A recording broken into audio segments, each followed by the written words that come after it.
Ladies and gentlemen, boys and girls, children of all ages, you are listening to KSFS San Francisco at beccamedia.net/KSFS Radio.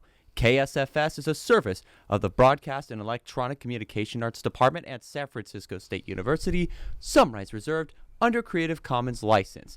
That being said, welcome back to Something Sporty. What's up? Welcome to Season 3, baby. More on that in a moment. Of course, I am Eric Carlson, and I have the one and only... a.k.a. Sid, or a.k.a. Gian. Gian, welcome back to the show. You are a part of history right now. Season 3 of Something Sporty, man. I know.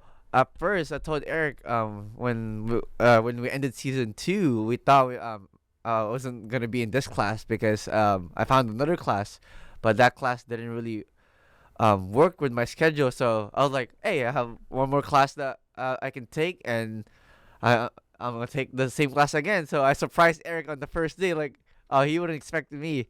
So, yeah. Yeah, honestly, there was like, I was thinking that there was going to be a 50% chance that you were going to be back. I legit did not know whether or not you are coming back to the show. Yeah. Or the class, I should say. Well, both, really. Yeah. But because yeah.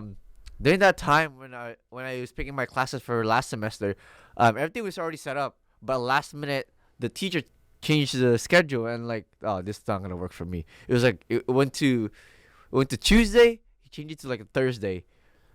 So it was a Thursday morning too. I was like, oh, I can't do it. And then I think a lot of the people in that class also dropped and like find another thing. So it was a pretty thing. So I'm glad that Jeff still had room for me before they closed the thing. Because this year we have so much people, almost 36. Yeah, it's like literally double the size as last semester. For those who don't know, the class size last semester was like at most 15, probably 12. I think so. 12. Because remember, some people drop. Yeah, true. But still, it's more than double. It's double at least this class size, and as a result, we have more shows this semester, not including Becca 305 classes. Like, there's going to be a lot more radio shows just from that class alone. Yeah, and scheduled this week, this semester too is stacked almost, except for Fridays, but throughout like this whole Monday, Tuesday to Thursday, everything is booked except for like the classes that we were thing, but everything is booked, so people can't even change their schedule. Yeah, and that's definitely like a good thing for KSFS radio because, like, well, just more shows, Yeah. and basically more opportunities for us students. Yeah, and then a lot of more people are. This means when we have more classes right now, more people are signing up for our classes. I mean, people that knows about this class, because not a lot of people didn't even know we would have a radio show or a radio podcast room in here. So it's pretty good. Yeah, I'm convinced that like, us Becca 505 students may have played a factor as to getting more people to join the class, at least start Becca 305, which is the beginners radio class that we both took exactly a year ago, a calendar year, not to be confused with a school year. And the funny part too is I believe there's even some, not even which was the class before we take 505, the 305? 305. There's even people that is not even from the 205 that knows about our class. That's pretty weird. Yeah, unless you had like friends and stuff. Well, that, and maybe if you had guests on your show. Oh, that's the way true. that Something Sporty did with season 2, and hopefully we're gonna get more of that this season. I've been talking with Josh. Remember Josh from one of the episodes from season 2? Yeah, he says that he's willing to like help out with like getting more student athletes from here onto the show. So student athletes from SF State, if you are listening to this right now, the door is open for you to be a guest on the show. We would love to have you on. Yes. Remember, it's 7 p.m. to 8 p.m. Mondays, every Mondays. So we're available. Just like season 2. Yes, sir. And how It's good, but we can have multiple guests in here. Last time we had maximum, I believe 3, right? Yes, there was 3 if I'm not mistaken. All right. But also, how was your winter break? It was a lot more eventful than the previous winter break. So, for starters, I had like this one final that was god awful. Like the class, it was by far the hardest class I've ever taken in my life, and I wish I was exaggerating that. What class is it? So I don't. The class is called Critical Study of Popular Culture. The class was hard, so difficult. You heard that, guys? Don't take that class. Yeah, but I mean, it depends on the teacher, really. Oh, okay. But anyways, me personally, at least, the class was just awful, and I had this paper that like I turned in with like 2 minutes to spare. Like right before the 8 p.m. deadline. Ooh. Correct. Yeah. And then the following morning, I went on a 22-mile long run for my 22nd birthday. Sheesh! 22 miles? Yeah. That is crazy. I kind of regret it, to be honest, because like... Why? Well, my knees were hurting badly. When did you start feeling it? That's a good question. Like, around with like 4 or 5 miles left. Oh, that's those 18-ish? Yeah, but at the same time, like my body's not really used to that kind of mileage, let alone in one sitting. Yeah. So, yeah, there was that. And then on Christmas Eve, I invited my roommate over to my dad's place for Christmas dinner, where all my family from my dad's side of the family came over. My dad hosted Christmas Eve that year. Oh, that's good. Yeah. And as a Christmas Eve tradition, we open presents like before Christmas Day itself. Yeah, it's been a lifelong tradition. But I voluntarily went up to be the Santa. By that I mean like announce. Well, not dress up. Okay, not yet at least. Anyways, I made it to, how do I say this? It's that I made it look like the NBA draft. So by that, I'm like, welcome everyone to the 2022 Christmas draft. That is so funny. And did you point out like each like did you say like, oh, this is for you, this gift is like that, and then you better I did it NBA draft style, like NBA Commissioner Adam Silver. With the first pick in the 2022 Christmas draft, Christmas selects Jennifer, the name of my aunt. Yeah, and that's how I did the draft throughout the entire ceremony. There was like 50 something gifts combined. So damn, that's crazy. Yeah, I mean it's like, that's light work for Adam Silver for like announcing who got drafted and all the trades, etc. But yeah, that was a fun night nevertheless. That was a pretty creative thing to do. Yeah, I mean, I started doing that in 2019. And I also included the NBA draft sound dun, dun, dun, dun, dun, dun, dun, before each draft pick was announced. I thought you were gonna have a mic also and everything. That's actually not a bad idea. Yeah, like in this portable mic, so you have a speaker. Yeah, I actually have like a boombox over in my dad's treehouse. But the problem is, like, I don't know, that's gonna be like too much of a hassle because like it's like pretty big. It's like up to my knee. Oh big. Yeah, it's gonna be heavy. I'm pretty sure. Then. Yeah. And then a couple weeks later, a week and a half. Yeah. But anyways, my older brother took me and my twin brother to a Warriors game as a birthday gift for both me and my twin brother, and it was so much fun. It was the Hawks game from January 2nd that went to double overtime.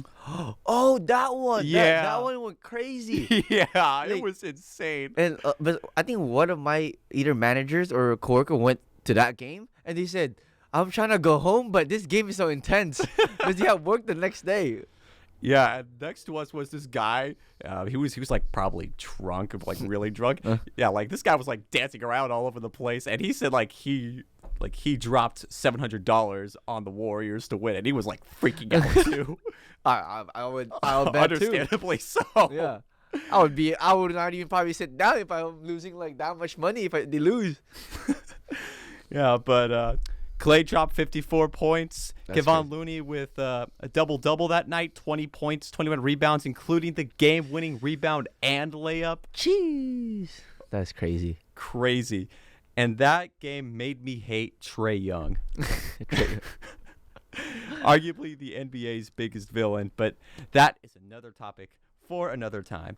On that note, how was your break, Gian? My break was okay. When we went straight to spring break, usually I think I took my sister, but my sister came back from college. Okay. But she was early. She was early, so she was already on break when I took my parents to like a pretty nice dinner, because my sister wanted to go get some food, and she said she always wanted to get Chick-fil-A. I was like, the time that I asked you if I could take you guys to nice food, and she's like, well, Chick-fil-A. No, honestly, I'm not gonna go to Chick-fil-A. My parents are hella mad because my sister's a really picky eater. That's why. So what do you mean? Like she hates a lot of stuff, like in general food. She only likes the food like the basic ones. She won't go to Korean barbecue. She won't go to this stuff. So my sister is really picky. Interesting. But we end up going to this place, a ramen place. Okay. The one near Japantown. I'm not sure if you know about it, but it's on Japantown, the second floor on the. I'm not sure, the east side of the building. Is a really popular ramen place. The line is always full. I think I went there just recently. You said like, is it on the? So you're driving up the street past Japantown. You're driving up past it, like right by the AMC theater, and you're going up that street, and then right at one edge of Japantown, there's like this little mart full of restaurants. Is that the place you're talking about? Yeah. You know where's the matcha ice cream place at?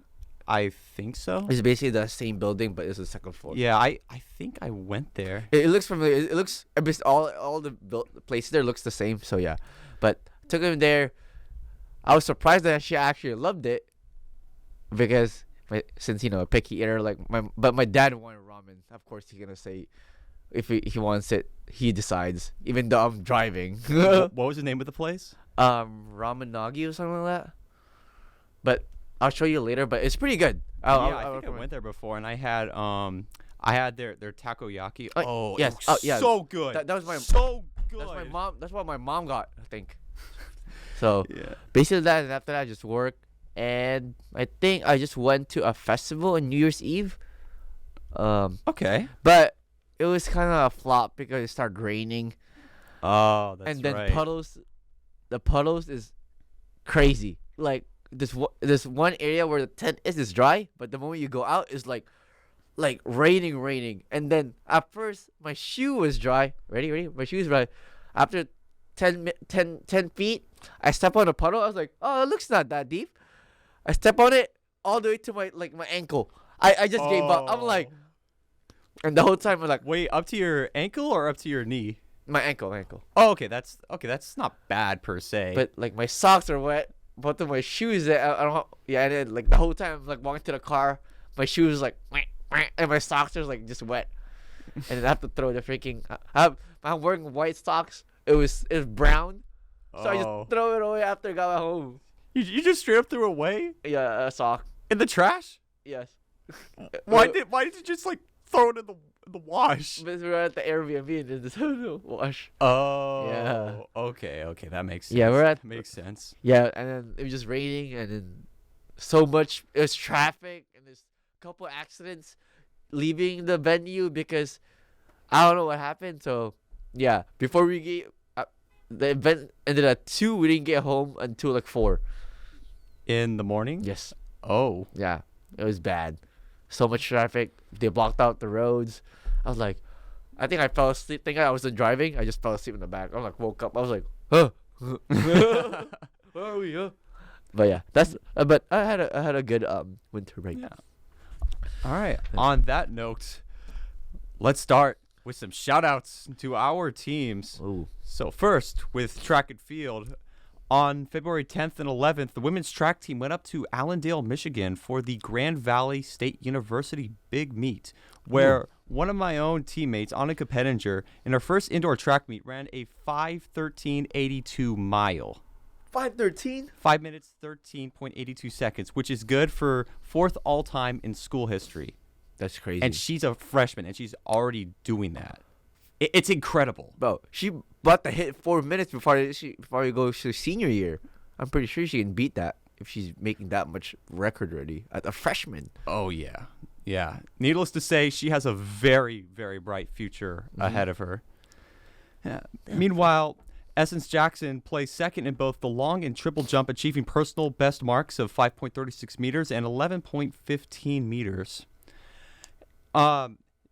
David Thompson, who's our new coach for the track and field team, he talked about the performance from the whole team on Friday and Saturday. He was interviewed about it, and he said, quote, "We had a number of personal bests, and this group is quickly piecing it together on what it takes to compete. I'm extremely proud of the team's effort. It was exciting for the team to demonstrate the amount of progress we have made. These 2 days were a positive step towards becoming the team we aspire to be in May." End quote. And I've actually personally met this David Thompson guy, and he's actually really, really cool. Oh, that's good. Hey, I love that speech. That's pretty smooth, you know? Yeah. Yeah. Anyways, on to women's basketball, where recently the Gators got the win against Stanislaus State, where the Gators shot 44.4% from the field. Ooh. Jolene Armendariz, she dropped 28 points, shooting 7 threes, and as a result of those 7 threes, she is now the single season record holder for most threes made in the season with 63. Oh, 63. That's crazy. Yeah, so congratulations to her on the milestone and to the team for the win. And they will conclude their season this week with home games against Cal State Dominguez Hills and Cal State East Bay this Thursday and Saturday, respectively. The men's basketball team will be doing that as well. Mm-hmm. As currently the men's Gators are in a 3-way tie for third place in the conference with Cal Poly Humboldt and Sonoma State. But those two teams hold a tiebreaker, so if the season ended today, the Gators would end up being the 5th seed, though 8 teams are still in the mix for the final 4 spots in the conference tournament. Okay. So only number 12, Cal State San Bernardino, and Cal State San Marcos have secured those berths heading into the final week of the season. And San Bernardino, to clarify, is ranked 12th in the nation. Shoot, 12. Oh, yeah. Damn, they are good. Yeah, they got back-to-back wins recently against Chico State and Stanislaus State. And as a result, they're in their 3-way tie position currently. So, damn, that's crazy. Yeah. To all the SF State sports out there, keep doing what you're doing. We appreciate your hard work. Great job with your performances. We are rooting for all of you in your respective sports. And thank you for representing us. Because, you know, a lot of people don't know that we have a sports team, and our sports team is doing an amazing job in winning these games. Yeah. Amen. Yeah. All right. On that note, let's get to Super Bowl 57. What are your thoughts on the Super Bowl? Okay. Let me take it back before the Super Bowl, okay? 49ers versus the Eagles. No offense, but I was rooting for Eagles. Do you know what that sound means? It's not what you think this time. This is a temporary placeholder for the sound for hot take time. Yes. My hot take.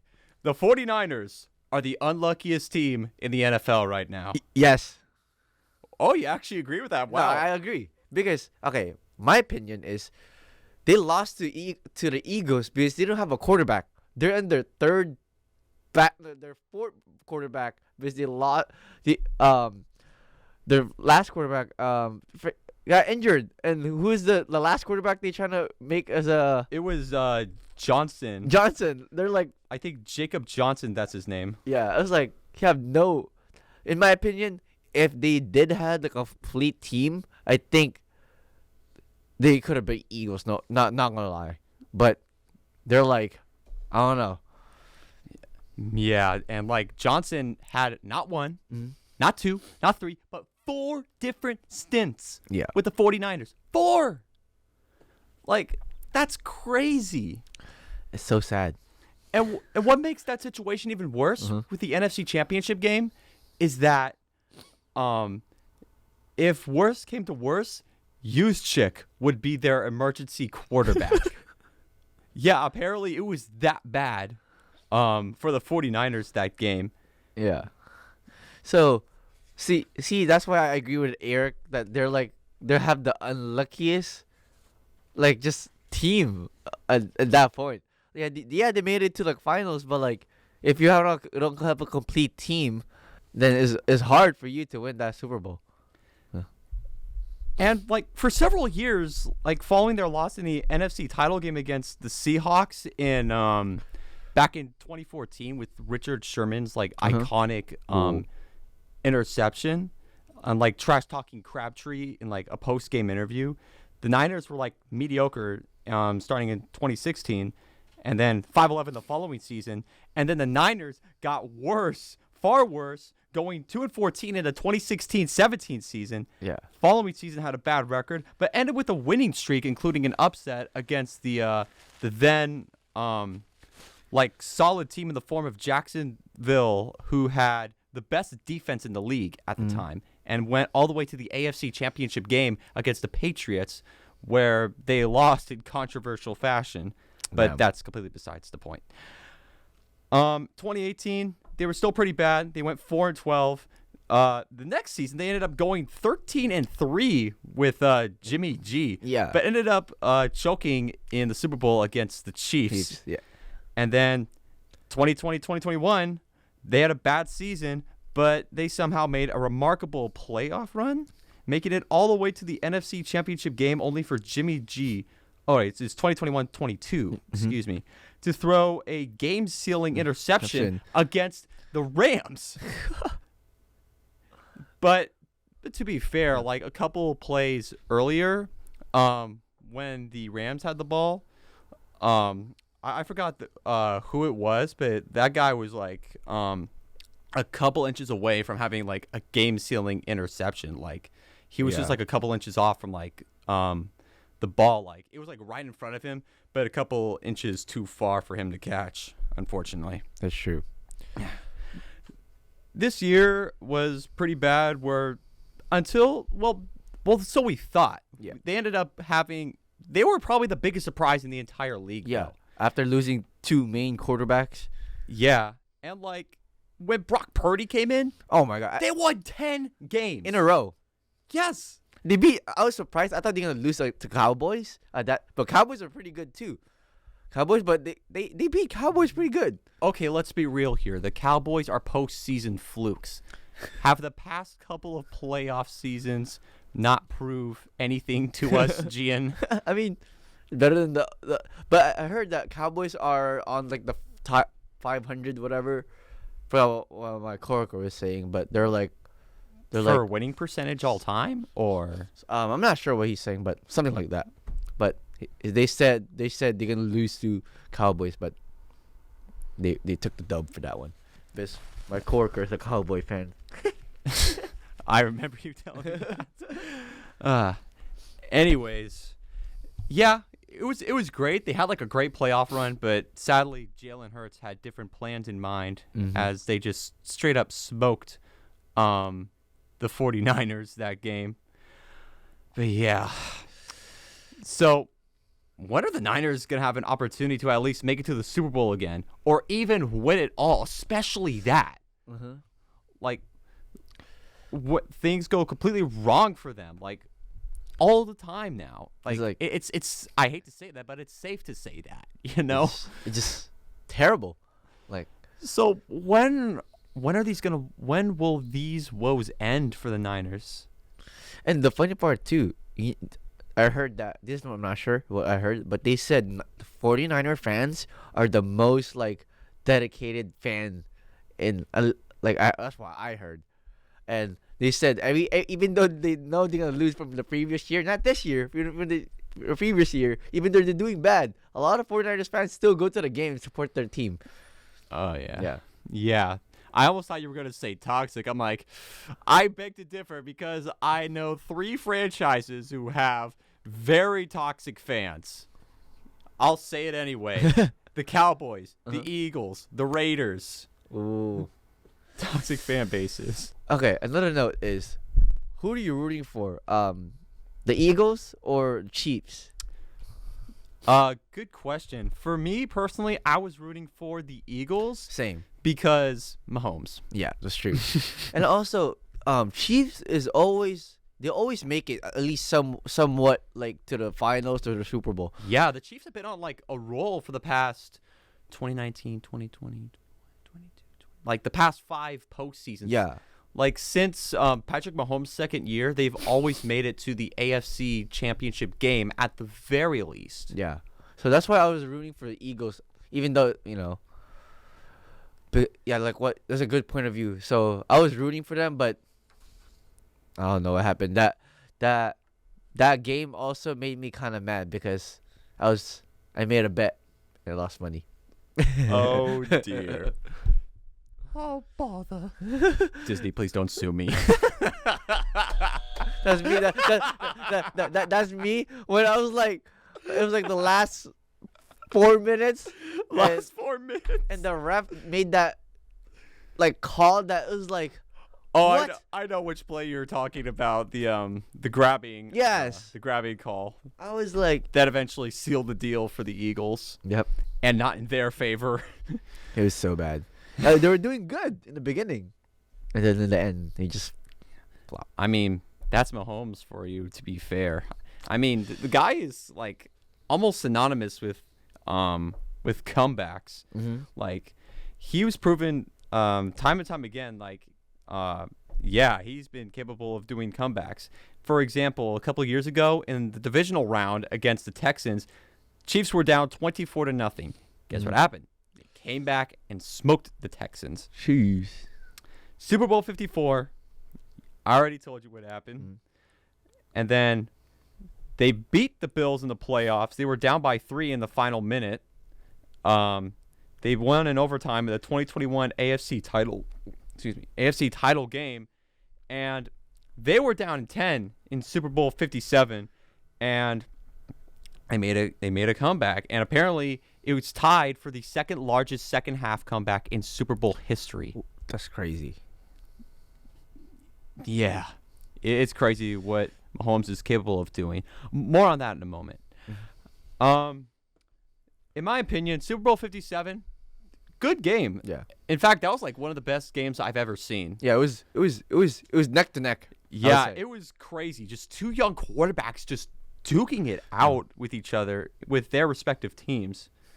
And like the most evenly matched Super Bowl matchup I've seen.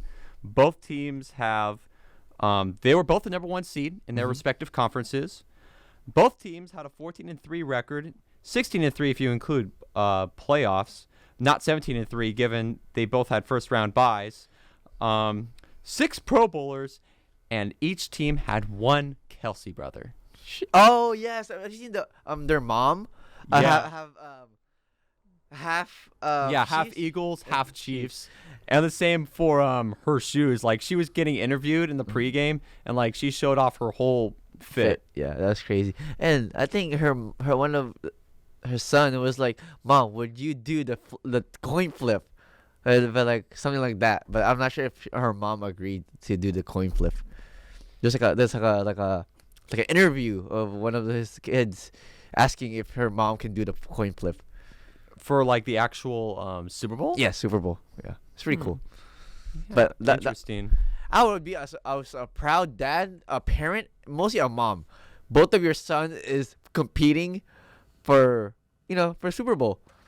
Just like the brother and brother fight, who always want to get the best one. Yeah, of course. But I love that. I love that game. Not gonna lie. Jalen Hurts, though, he really impressed me. Like, he put up 304 yards on 27 of 38 throwing completions and 4 touchdowns, 3 rushing from him. 3 rushing touchdowns from him.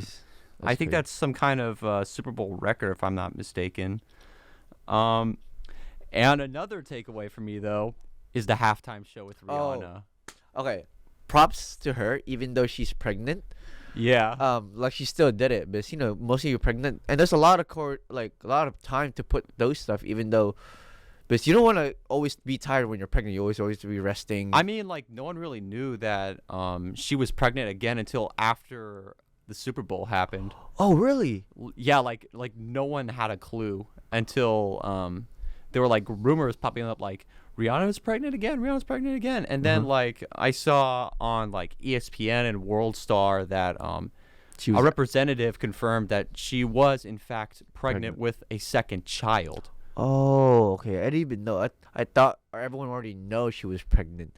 I didn't know too, but Rihanna's been out of the game for a couple years now. So yeah. Until she dropped "Lift Me Up" for Black Panther: Wakanda Forever. Yeah, that beautiful song. That was a beautiful song. No, I love the I like how she picked all the song where she played in the beginning. Yeah, it's a perfect like combination, like the perfect transition and everything. Yeah, and like she picked banger after banger. It's just like all these songs I've heard from my childhood. Yes, and I can really like most of the songs that she played, I can actually like sing like parts of it, not like yeah. And the best part to come out of that, the memes. The memes. I love the memes that are coming out of it. More specifically, this one meme where the platforms making it look like a stage for Super Smash Brothers. Oh my god. Now I see it. Yeah, me and my roommate are like huge Super Smash Brothers fans. We've been lifelong fans, and we were just like gushing over the memes. Well, I don't know if that's the right word, but we just love the memes. Yeah, and also the funny part too. He said when Rihanna's performing, her baby was also dancing in his stomach. Like that's what was like it zoomed in, and like his baby was like ooh. We found love in a hopeless place. Yeah, it was like colorful. We found love in a hopeless place. Yeah. All right. On that note, back to Patrick Mahomes. People are starting to argue that he's already an all-time great, and he's not even close to 30. Like he's already a 5-time Pro Bowler, a 2-time Super Bowl champion, 2018 NFL Offensive Player of the Year, 2-time first-team All-Pro, 2-time NFL passing touchdowns leader, both in 2018 and 2022, All-Pro honors in 2020, a 2-time league and Super Bowl MVP, and he's 27. And he accomplished all of that by age 27. Yeah. People are saying he's like a first ballot Hall of Famer. He could retire right now and he would be, 1, financially set for life, 2, have his legacy intact. Oh, and what gets even crazier is that he broke 2 NFL curses. The league MVP curse, which is whoever wins league MVP either didn't make it to the Super Bowl, for example, Patrick Mahomes when he won it in 2018, yeah. Or if they did, the team of the player who won MVP, Tom Brady, 2008-2018, he lost in both Super Bowls against the Giants and the Eagles, respectively. And then there was the Super Bowl coin toss curse, which was whoever wins the opening coin toss in the Super Bowl ends up losing the game. For example, Super Bowl 49, the Seahawks won the coin toss but lost to the Patriots. Ooh. Super Bowl 50, the Panthers won the coin toss but lost to Denver. 2017, the Falcons won, but we all know what happened. Yeah. 2018, Patriots lost to the Eagles. 2019, Rams lost to the Patriots. 49ers, 2020, they lost. And then the Chiefs in 2021 won the coin toss, lost to the Buccaneers. And then just last year, the Bengals won the coin toss, but we know what happened. Makes sense. Yeah. But Mahomes denied that curse. He broke the curse. Yeah, like, not for me. He said, not for me. Not today. Not today. No other player has done that in a game. Like, they all lost. Like all the previous teams I mentioned, they all lost, but not Mahomes and the Chiefs on Sunday. Yeah. That Sunday. Like, no other player has done that in a game. Yeah. Oh, here, I have a question for you. You think he's gonna be the next Tom Brady? I mean, at this rate, he's well on his way of doing that. Yeah. But yeah, how many rings do he have? Brady? No, Mahomes. 2. So, and Tom Brady have 7, right? Or yes. 6? 7. You're correct. 27. He can still play until he's like probably, I would say, 35 or 36 even. He just needs to win those, like. Yeah. I mean, he's on his way to making a dynasty. Yeah. I mean, if he ends up going back-to-back Super Bowl champions next year, then it's safe to say that the Chiefs will be the NFL's next big dynasty. Yes. But for now, we have the Patriots and their past Super Bowl rings to look at. That's true. But, man. But also, I don't know, Tom Brady, when he announced his retirement, I was like, not lying. Finally, you need to retire. You're pretty old now. Yeah, I was kind of skeptical when I heard the news that he was retiring again. Like, oh, I'm Tom Brady, and I'm going to retire now. Did you know how he did it, too? And, like, he was, like, in the beach or something? Yeah. Oh, it gets better. Some guy on eBay, he went to the beach and scooped up some sand from the location that Brady recorded that video, and that was like going up on eBay for thousands of dollars. He said, I'm selling this where Tom Brady said. It's like, how far would you go just to get a piece of history? Wait, was he holding a cocktail or something like that, or a drink? No. He just said it. Oh, said. Yeah, he just straight up said it, like, on a video, on a beach, just like very straightforward. And the retirement is official because he signed paperwork solidifying that he's not coming back. Yeah. Man. What makes it weird, though, get this. He signed a 10-year deal recently. Well, I don't know when exactly he signed it, but he signed a 10-year deal with Fox to be an analyst. Oh, yeah, I heard about that. And here's where it gets, like, crazy. That contract is $375 million. Isn't it almost what he made or something like that? I heard. $375 million is from that contract alone. His career earnings mount up to $333 million. That's crazy. So from that contract alone, he's making $42 million a year more. Yeah, and more at least than he did his entire career. That's crazy. Yeah, it's nuts. See, that's the thing about good mostly if you're like a legend from any sports. So a lot of people or a lot of news or sports people will hire you as a commentator or like people like talk like like Shaq after he got he went to like so many like places, so many sports news, like a lot of those athletes are like that now. So they have a good bright future even your thing. Yeah, for sure. Or either they became a coach or they became a head coach or like yeah, I understand. Yeah, I get what you're coming from. Yeah. So, in other news, I'm not sure if you've heard or not, but for those who don't know, LeBron recently surpassed Kareem Abdul-Jabbar as the NBA's all-time leading scorer. Oh yeah, I was about to talk about that, and also I want to talk about that game-winning picture that when he shoot his game-winning score that everyone was recording except for the Nike owner. Oh yeah, Phil Knight. Yes. He was just loving the moment. Yeah. And right behind him and surrounding him. Yeah. It's just thousands upon thousands of phones. Yeah. Yes, Bronny too. Too. Like just it's iconic already. Yeah. It's insane that like you're witnessing history. And what gets even crazier is that seats at that game were going up to $92,000 per seat. Yeah, the closer you get to the court side, but it's like keep getting doubled, tripled, maybe $500,000 for all we know. Yeah, mostly where the shooting is coming, where you got that. Yeah, probably brownies of seats is like probably $500,000, I would say, possibly more. Yeah, because like he's like right on the court. So yeah, 38,388 points that game after scoring 38 points, which was the amount he needed to surpass Kareem's record.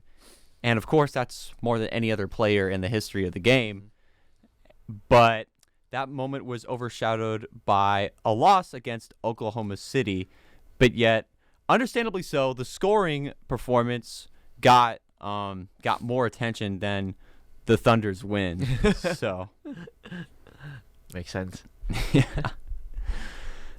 Now there's like one less thing on LeBron's list to becoming indeed the GOAT for me. Yeah. I remember talking about this with you on like the very first episode of season 2, where I had like this whole list of things he needed to accomplish to convince me that he is the GOAT.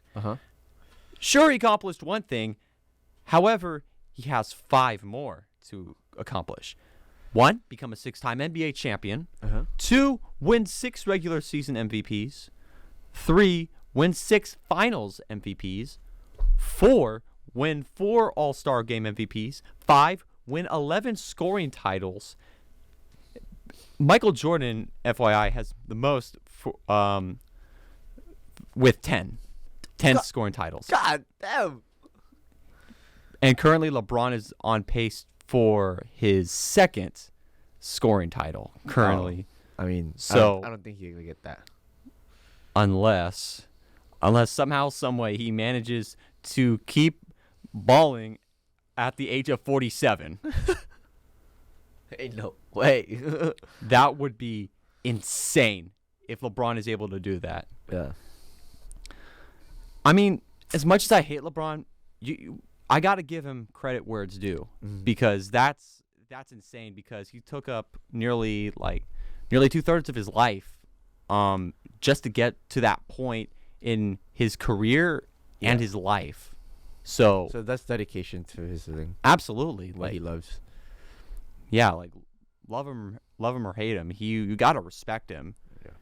You got to give him kudos for that. So also in the news, there was a wild trading season in NBA around the All-Star break. Wait. Oh, it was wild. Let me see which one you're talking about. Oh, there was a lot to go over, actually. So, first we saw Sadiq Bey go to Atlanta. Then we saw James Wiseman, former 2nd overall pick, mind you. He goes to Detroit. Then Kevin Knox got traded to the Warriors.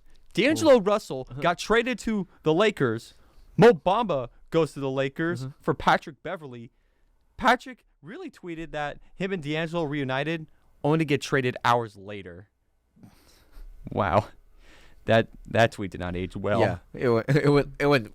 He shouldn't even tweeted that. It's too early. Exactly.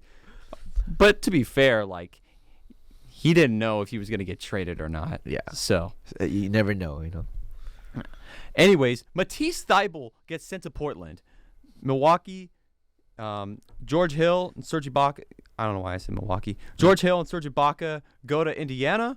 Gary Payton III. Yeah.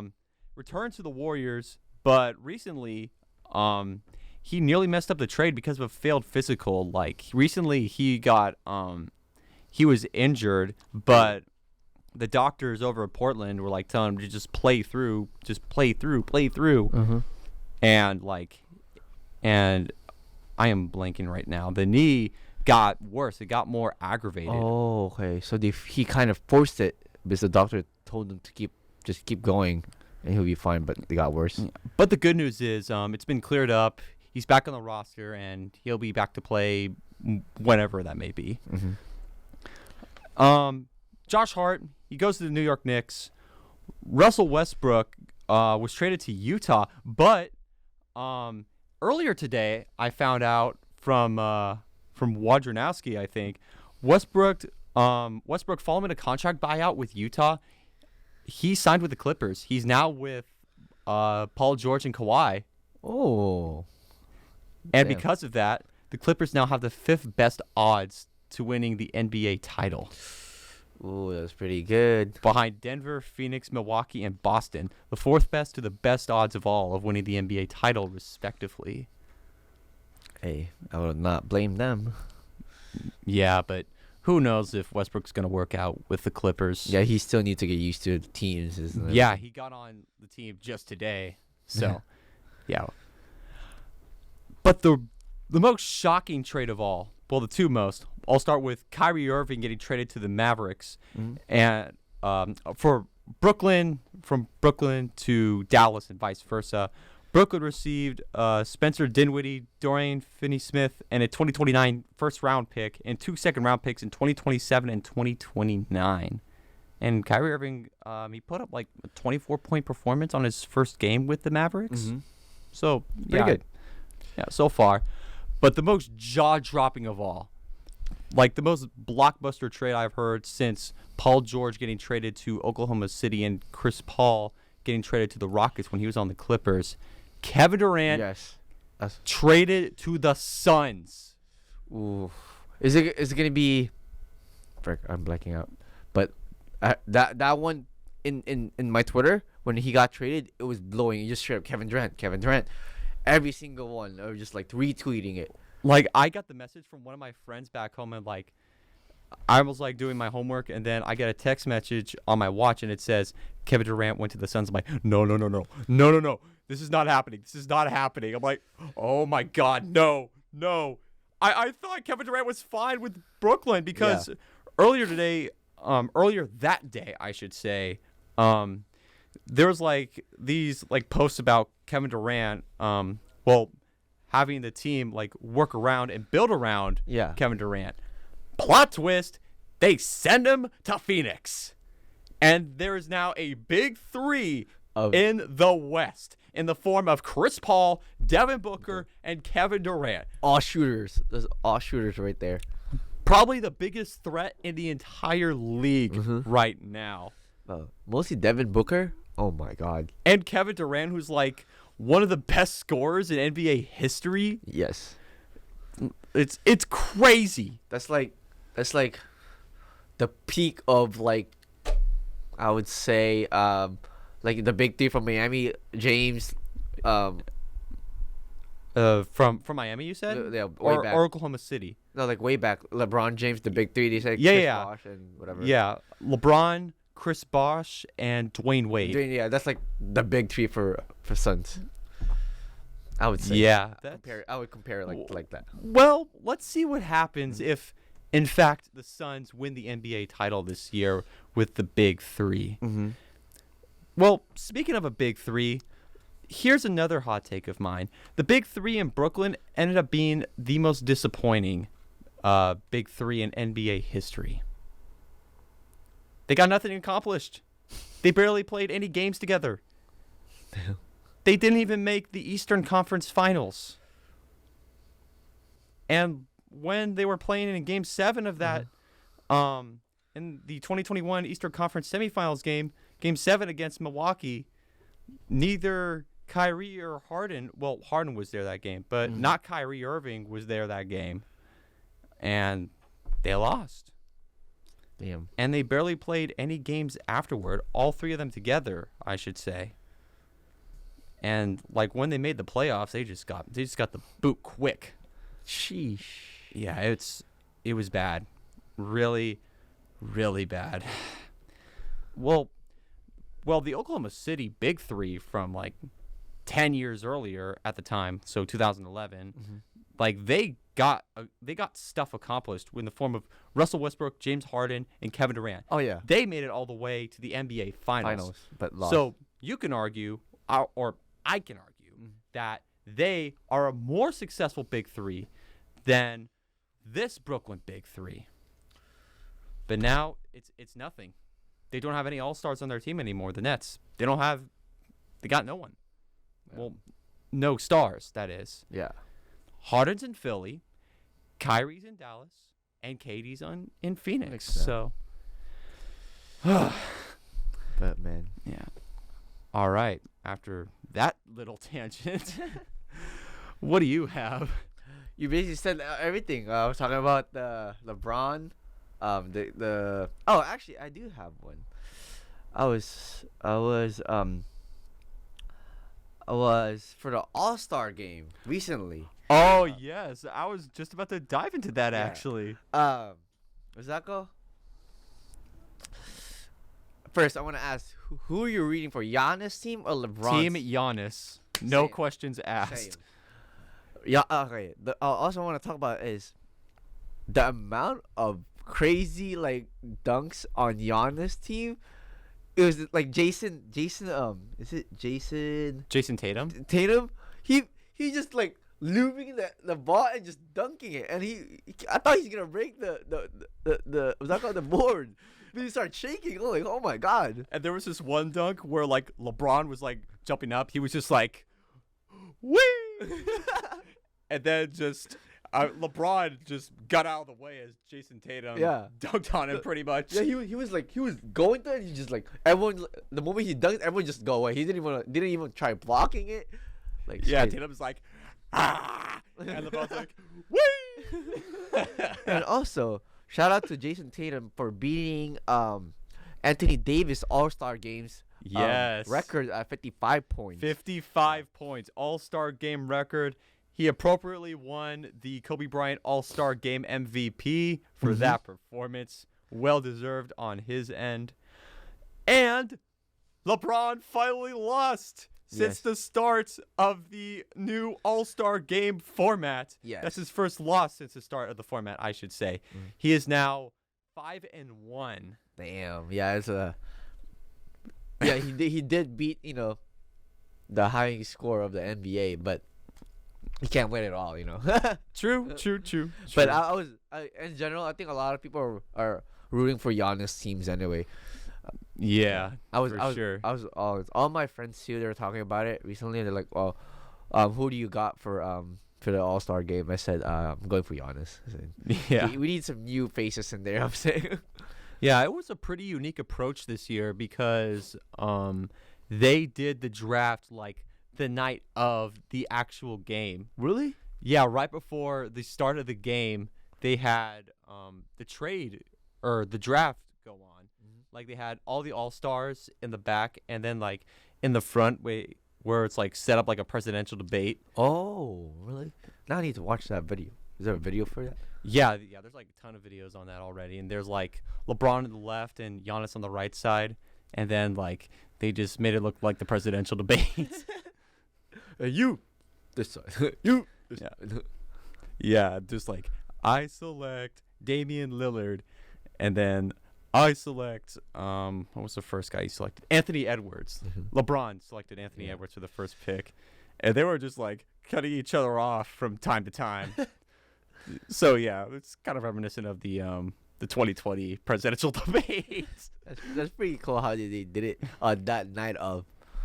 Yeah. I also want to point out the All-Star Celebrity Game. DK Metcalf's performance was crazy. This guy was like dunking left and right. Oh, didn't he does the three? No, it's not a 360. It's a. Forgot which one is it. Is it like? What do you call when you do 360 and the little one?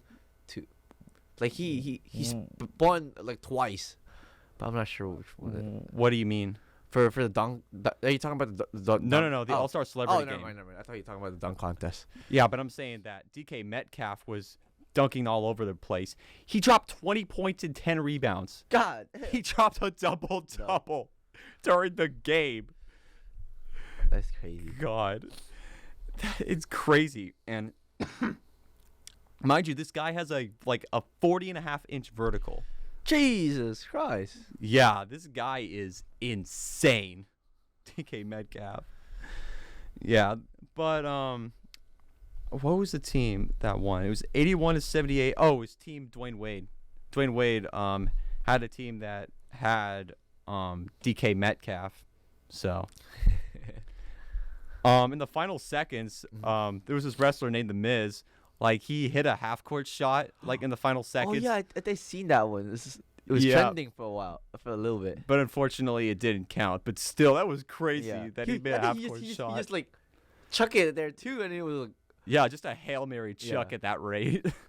And everyone was like, looking, ain't no way. I thought he got counted for a second. Yeah, I thought so, too. Now on to the dunk contest. Yeah. Mac McClung. Yes, that's my God, this guy put on a show on Saturday, and like I've been following this guy for like 5 years. Like I was following his high school highlight videos, and they're crazy. Yeah. He was just doing 360 dunks, windmill dunks, even like over the freaking leg dunk, whatever that thing is.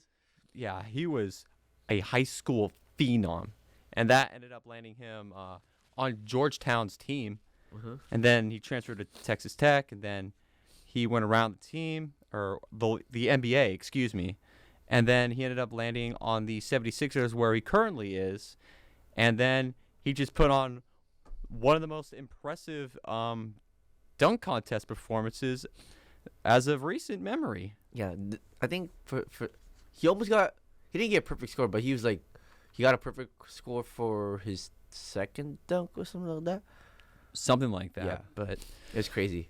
Yeah. I didn't expect that he... Well, have you seen also that one guy that he thought he stole the ball, but it was actually... It was a... Oh, yeah. I think his name was Keith Murphy. Yeah, it was from the Pelicans, and that was impressive. Yeah, fan favorite player Jose Alvarado. They did a little trick play. Yeah, skit. Yeah, we can call it that. Sure, but yeah, that was a very clever dunk. I will give Murphy that. I was like, wait, never mind. I was like, what's going on? Why is this guy screwing around? Oh, he's part of the trick. Yeah. Oh. And I was like, you know how any World Cup, there's a guy always running to the field. I thought he was gonna be one of those guys, like, hey, but never mind. Not this case, but surprisingly. That was so smart. I would never think about that.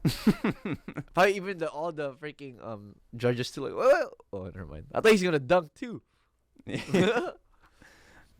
I mean, that would have been pretty cool.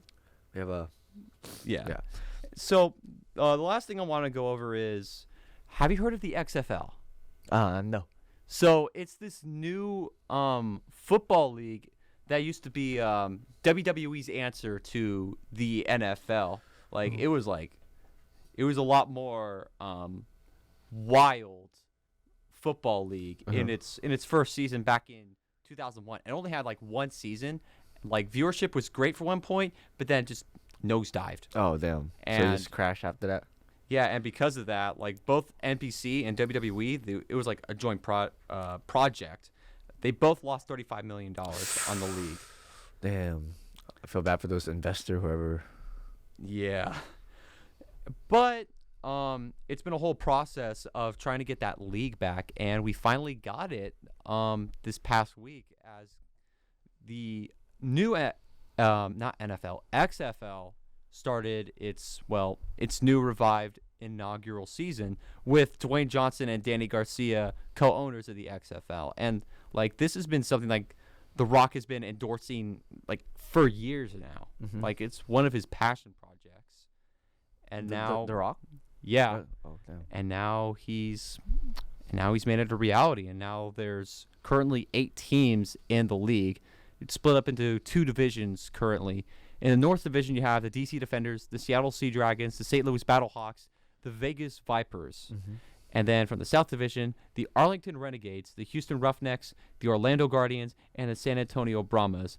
Brahmas as in the Brahma Bull, which is The Rock's iconic emblem / logo. That's been a part of his Under Armour collab for a while. It's been a part of his life, like long before his work with Under Armour started. So that's good. Yeah. Anyways, I saw some highlights, and some research. More on the highlights in a moment. For extra points, apparently, following a touchdown, 1 extra point from the TR line, You can go for 2 points if you start from the 5-yard line, Mhm. and even a 3-point conversion if Oh. you go from the 10-yard line. Oh, damn. There's no field goal after a touchdown. Like that does not exist in the XFL. That's pretty crazy. Yeah. XFL games are going to operate with a 35-second play clock, which will begin following the previous play. And the overtime rules, this is pretty unique. Consisting of alternating attempts from the opponent's 5-yard line, 3 attempts per team, 2 points per score, or until a winner is decided.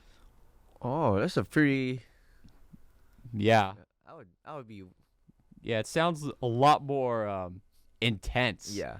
and exciting Mhm. to watch than the NFL. Well, I'll put it this way. Let's see what happens First, and if everyone's gonna get used to it, Yeah, we'll see how the season plays out for the XFL, but this is definitely a good time to be a football fan because, hey, you have more. Yes. Also, fans were chucking lemons onto the football field in protest of security taking away a beer cup snake, which is apparently a tradition that the DC Guardians, I guess it's a tradition amongst fans of the team to do that. That's crazy. Yeah, in the middle of the game, they just out of nowhere just booing and chucking lemons, like full on lemons. And they even had to take the players off the field for their safety. Where did they even get the lemons from? Great question. They just got it from up somewhere. I'm pretty sure. I think Yeah. damn, security needs to step it up. He just bring a bag of lemons and giving it away. Start chucking at them. They put it in the baby stroller. It's like full of lemons rather than a baby. Oh shoot. All right. On that note, this has been Something Sporty. Thank you, everyone, so much for tuning in. We appreciate your support as always. I am Eric, and we have... AKA Sid. I'll see you guys next week. And this has been Something Sporty. We wish you a great rest of your week. Take care, everyone. We will see you all here, same time, same night, next Monday. Take care, everybody.